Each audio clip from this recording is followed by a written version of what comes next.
Salut les investisseurs, dans cette vidéo, on va étudier le dossier Thales. Avant de commencer, je vous rappelle que si vous voulez me soutenir, vous pouvez le faire via un don en description de cette vidéo, et pensez à vous abonner à la chaîne pour ne pas rater les prochaines analyses. Alors, on commence tout de suite avec le cours de l'action Thales. Finalement, ça a bien monté sur 10 ans, on part de 35 €, on va jusqu'à 143 €, donc on fait presque un x5. On va regarder ce qui se passe en termes de chiffre d'affaires. On voit qu'en médiane, on est sur une croissance plutôt moyenne à 5%, c'est convenable. La dernière année 2023 c'est soldé par une croissance de 4,89%. On voit qu'il y a aussi des acquisitions pour augmenter cette croissance et consolider les parts de marché. Donc ce qu'on voit ici c'est plutôt bon, le contexte est aussi plutôt favorable avec des dépenses de défense en augmentation partout en Europe. Alors on va regarder ce qui se passe en termes de taux de marge. Taux de marge brut est au plus haut sur 10 ans. On voit que l'entreprise améliore sa capacité à fixer les prix, donc ça c'est plutôt bon. Le taux de marge d'EBITDA lui est plutôt stable aux alentours de 11,5%, 12%, donc il y a une bonne efficience opérationnelle également, et le taux de marge net est aussi à un niveau élevé comparé à la médiane de 6% sur 10 ans, là on est sur du 7,25%, donc ça c'est plutôt positif, et aussi une amélioration de l'efficience financière.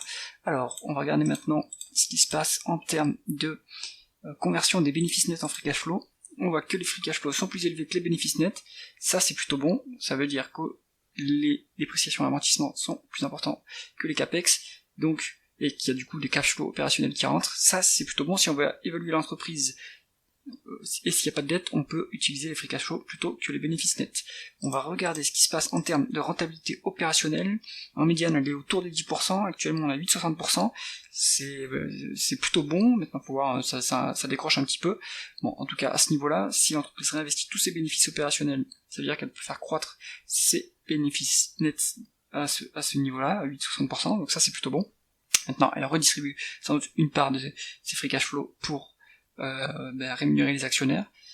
On va regarder ça tout de suite, mais avant on va regarder s'il y a de la dette. Donc la dette nette est de 4,60%, 4,60 milliards contre un EBITDA de 2,37 milliards, donc on est endetté à moins de 2 fois les EBITDA, donc là c'est un bilan qui est soutenable, qui est convenable, donc ça c'est plutôt pas mal, ça donne un peu plus de 4 fois les free cash flow, rien de bien méchant pour l'instant, le bilan est quand même plutôt bon.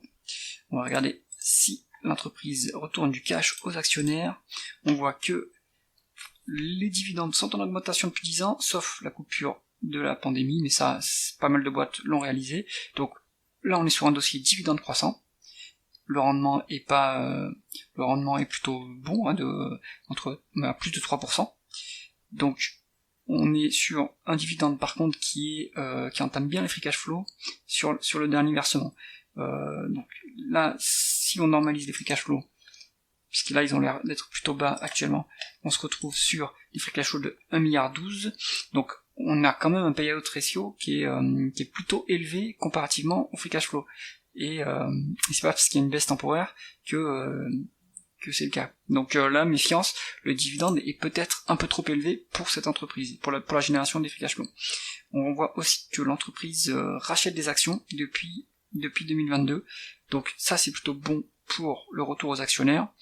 Faut voir qu'est-ce que prévoit le management, est-ce que c'est un plan qui est récurrent ou si c'est ponctuel en fonction de la valorisation. Est-ce que la valorisation justement vaut le coup de racheter des actions? Là on se retrouve sur une valeur d'entreprise sur EBITDA à 12,5%, donc le marché évidemment joue les dépenses militaires et donc augmente ses multiples pour cette entreprise puisqu'il va y avoir de la croissance. La médiane est à 10%, on a quand même une surcote de 25%. Donc, conclusion du dossier, Thales, c'est finalement maintenant une société qui devient une société de croissance, alors qu'avant c'était plutôt du défensif, on va dire, sans mauvais jeu de mots.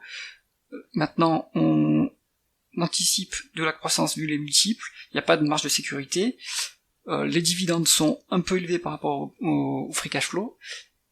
Maintenant, il y aura probablement une hausse des free cash flow, donc à mon avis, pas trop d'inquiétude sur ce dividende non plus. Donc, ce dossier, c'est, on va dire de la croissance maintenant.